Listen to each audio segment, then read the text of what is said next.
What if your morning coffee has been working against you this whole time? Not because of the beans, not because of how you brew it, but because of one missing ingredient. It is not butter. It is not MCT oil. It is not some expensive adaptogen blend sitting behind a fancy label. It is not lion's mane. It is not any of those trendy things people push hard in the wellness space right now. It is something so simple and so affordable that it should already be in every single coffee blend sold today. But it is not. And that gap is costing you focus, energy, and quality sleep every single day. We are talking about theanine. And before you decide you already know this one, stay with me. Because the depth of how theanine works with caffeine goes far beyond what most people ever explain. We are going to cover fat oxidation, cognitive sharpness, task switching speed, distraction resistance, sleep quality, and tolerance buildup. Every single one of these connects back to this one affordable compound. Most people drink coffee every single morning without ever questioning whether they are getting the most out of it. They just drink it, feel a boost, and move on. But there is so much being left on the table. Caffeine is genuinely one of the most well-researched performance compounds on the planet. The science behind why it works is solid and well-established across decades of research. Caffeine works by blocking adenosine receptors in your brain. Adenosine is the chemical responsible for making you feel tired and mentally foggy as the day goes on. Block those receptors and you feel alert and ready. That mechanism is real and it works well. But caffeine is far from a perfect compound. It comes with real downsides that most people either ignore or have just learned to live with over time. The first problem is that caffeine is a vasoconstrictor. That means it literally narrows your blood vessels and reduces blood flow, especially to your extremities like your hands and feet. If you have ever had coffee before a workout and noticed your pump felt flat or your hands felt cold, that is vasoconstriction happening in real time. It is not in your head. And the problem extends beyond workouts. Restricted blood flow affects how oxygen, nutrients, and mobilized fat get transported and delivered throughout your entire body during those critical morning hours. The second problem with caffeine is less talked about, but arguably more important. Caffeine stimulates the glutamatergic system inside your brain. Glutamate is your brain's primary excitatory neurotransmitter. When glutamate gets overstimulated, you get that wired, anxious, jittery edge that sometimes comes with caffeine. Your thoughts start to scatter. Your energy feels unstable. That is not real focus. That is overstimulation. You know exactly what that feeling is. Heart beating a little faster than it should. Thoughts moving too quickly to catch. Energy that feels sharp but somehow slippery. That is too much glutamatergic activity firing at once. The third problem is the one that quietly destroys your mornings over time without you even realizing it is happening. Caffeine has a half-life of 5 to 7 hours depending on your metabolism. That means if you drink coffee at 8 in the morning, a meaningful portion of that caffeine is still active in your bloodstream at 2 or 3 in the afternoon. Most people do not think about that at all. By 10 or 11 at night, when you finally lie down to sleep, caffeine is still there. It may not stop you from falling asleep entirely, but it is quietly suppressing your slow-wave sleep in the background. Slow-wave sleep is the deepest and most restorative stage of your entire sleep cycle. This is where your brain consolidates memory, where your body repairs itself at the cellular level, and where your hormones reset. When slow-wave sleep gets suppressed, you wake up feeling slightly off. Not terrible, just not fully recovered. And because you feel slightly off, you reach for more coffee the next morning to compensate. Over weeks and months of that cycle, Your adenosine receptors upregulate. Your brain builds more of them to compensate for the constant blocking. Suddenly you need more caffeine just to feel like a normal functioning human being. That is the tolerance trap. And most people who drink coffee daily are already inside it without realizing it. The solution is not to quit caffeine. The solution is to pair it correctly from the very beginning. That is exactly where theanine enters the picture. Theanine is a naturally occurring amino acid found in green tea leaves. It is the reason green tea produces a calmer and more sustained quality of energy compared to straight coffee. Think about that for a second. Green tea contains caffeine. Coffee contains caffeine. But the energy feels completely different. That difference is not placebo. That difference is theanine doing its job quietly in the background. When you combine theanine directly with caffeine, multiple things happen simultaneously at a biological level. It is not one single mechanism. It is several working in parallel at the same time. The first thing theanine does is calm the glutamatergic overstimulation that caffeine causes. It limits excessive glutamate activity in the brain, which directly smooths out that anxious wired edge most people associate with strong coffee. You still get the energy. You still get the alertness. But the rough, unstable edge gets filed down into something clean and focused and sustainable. The stimulation becomes useful rather than scattered or reactive or overwhelming. Think of it this way. Caffeine without theanine is like stepping hard on the gas in a car with bad alignment. You move fast, but you drift. Caffeine with theanine is the same engine with the steering corrected properly. The second thing theanine does is act as a vasodilator. This directly counteracts the vasoconstriction that caffeine causes. Blood vessels open up, blood flow improves. And here is where fat loss becomes genuinely interesting. Caffeine is already very good at mobilizing stored fat. It signals your body to release fatty acids from fat cells into the bloodstream to be used as fuel. That mechanism works, and it is well documented in research. But here is the problem. If your blood vessels are constricted from that same caffeine, the delivery of that mobilized fat to your working muscles and organs gets compromised. You release the fuel, but you cannot fully deliver it. Add theanine and you restore vasodilation. Better blood flow means better delivery of those mobilized fatty acids to where they need to go. You are not just releasing the fuel anymore. You are making sure it actually gets burned. That distinction matters enormously if fat loss is one of your goals.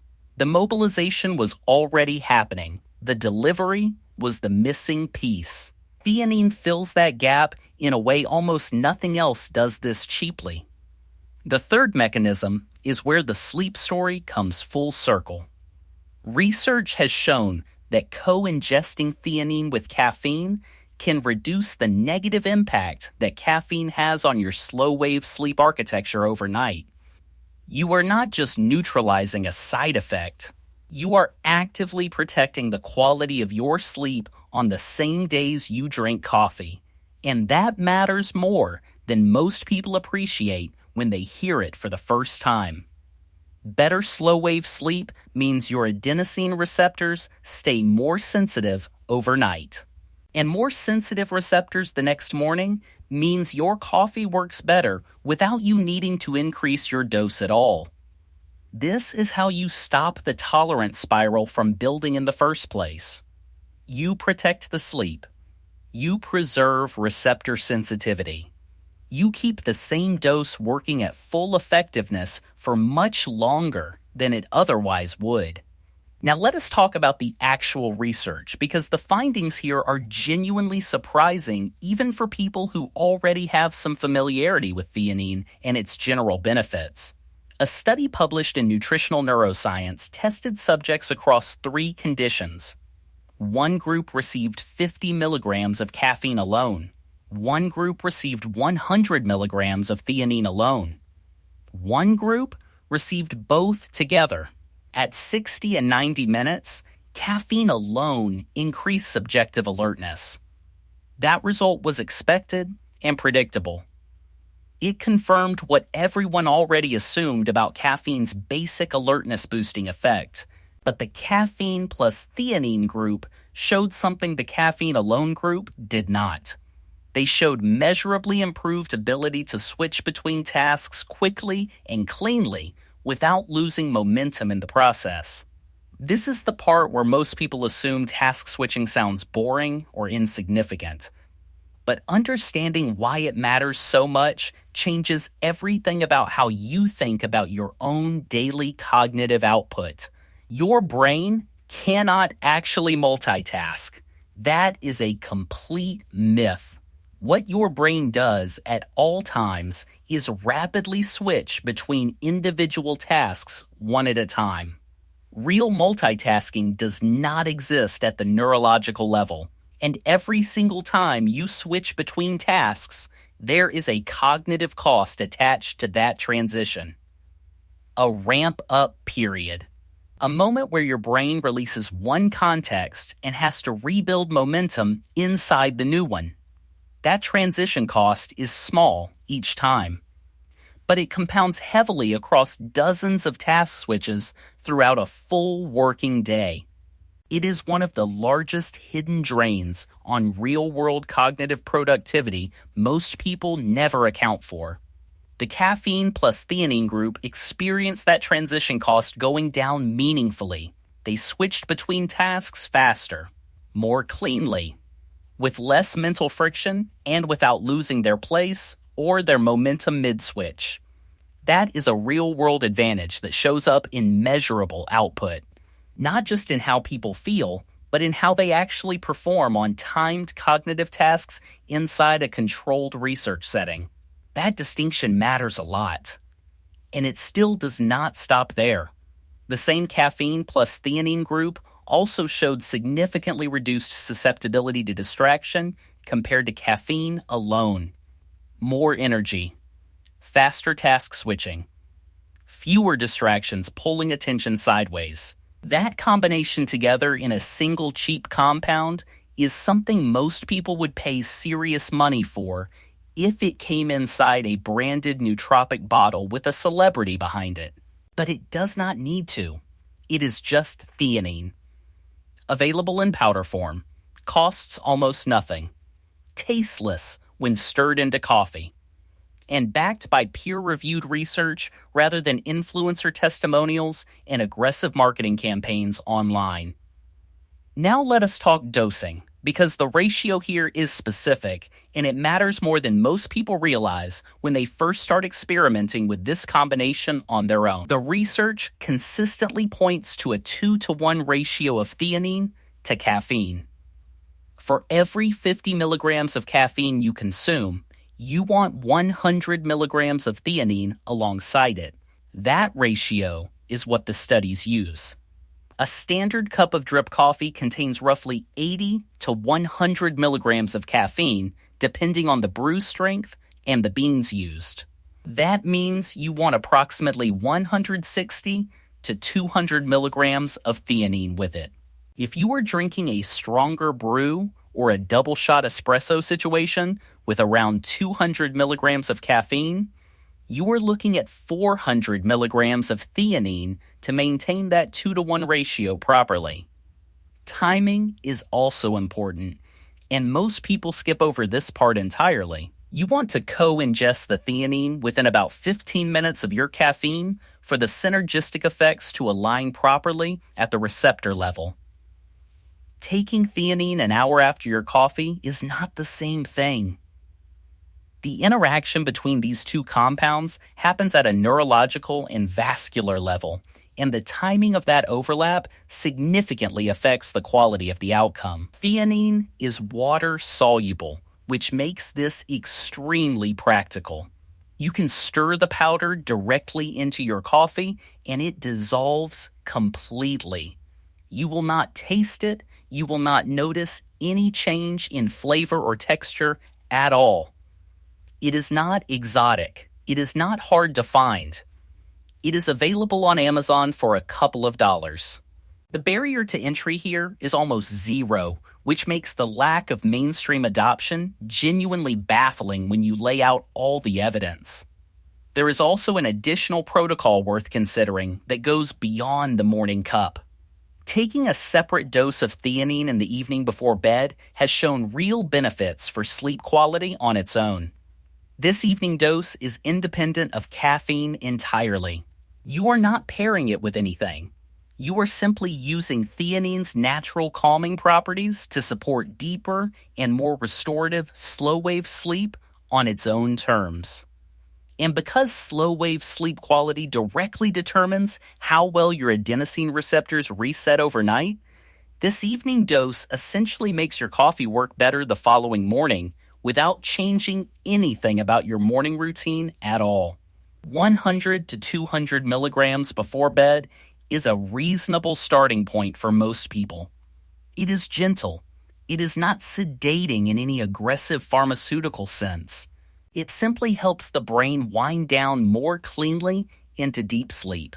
Some people combine this with magnesium glycinate for an even more pronounced effect on slow-wave sleep quality. That combination has growing research support, and the two compounds work through complementary mechanisms without interfering with each other. But even without magnesium, the standalone evening theanine dose is a meaningful upgrade to your sleep architecture that costs almost nothing and requires zero changes to your existing routine or habits. Now let us zoom out for a moment and think about the bigger picture here, because this is not really just about one supplement or one cup of coffee in isolation. What we are actually talking about is optimizing a tool that most people already use every single day without ever questioning whether they are using it as effectively as they possibly could be, given what the science clearly shows. Coffee is not going anywhere. Caffeine is the most widely consumed psychoactive substance on the entire planet across all cultures and demographics. It has been central to human productivity and culture for centuries at this point, and yet the overwhelming majority of people are drinking it in a form that produces unnecessary anxiety, partially suppresses their sleep quality, builds tolerance over time, and leaves the fat mobilization benefits only partially realized. That is not a small inefficiency. That is a compounding problem that gets slightly worse every day the cycle continues without intervention. And the intervention here is not complicated or expensive or difficult to maintain. It is just theanine. 2-to-1 ratio with your caffeine. Co-ingested within 15 minutes. Optional evening dose for sleep. That is the entire protocol. You can start it tomorrow with almost no cost and no friction. Theanine does not replace caffeine. It does not weaken it or water it down. It completes it. The two compounds together produce an outcome that neither one produces independently on its own when tested in isolation. Clean, focused energy without the jittery edge. Faster task switching with less distraction. Better fat delivery from improved blood flow. Protected slow-wave sleep. Slower tolerance buildup over time. All from one cheap amino acid. That is not a marketing claim built around a proprietary blend. That is what the peer-reviewed research consistently shows across multiple studies and multiple populations tested under controlled conditions over years of investigation. So the next time you make your morning coffee, before you reach for the butter or the mict oil or the expensive adaptogen powder with the long, unpronounceable name on the label, consider this instead. 200 milligrams of theanine stirred directly into your cup. Tasteless, inexpensive, backed by science, and quietly one of the highest return investments you can make in your daily cognitive and physical performance for nearly zero cost. Your focus will sharpen. Your energy will feel cleaner and more stable throughout the morning. Your sleep tonight will be better protected. And tomorrow morning, your coffee will work just a little bit better because of what you did the night before. That compounding effect is the part most people never experience because they never start. They hear about theanine, think it sounds interesting, and then move on without ever actually trying it. Do not be that person. The research is clear. The mechanism is well understood. The cost is negligible. The downside risk is essentially zero, given that theanine is water-soluble and extremely well tolerated across a wide range of doses in healthy adults. Start with the 2-to-1 ratio tomorrow morning. Give it 2 weeks of consistent use before you judge the results. Pay attention to how your energy feels, how your focus holds during complex tasks, and how your sleep quality shifts. Most people notice a difference within the first few days. The jittery edge softens. The energy lasts longer without the crash. The mornings start feeling more controlled and less reactive than they did before the change. And once you feel that difference, going back to plain caffeine without theanine starts to feel like downgrading something that was working well. That is not dependence. That is just the experience of using a tool correctly for the first time. Coffee was always capable of doing more for you than it has been doing. It just needed one missing piece to unlock that fuller potential. That piece is theanine, and now you know exactly how to use it.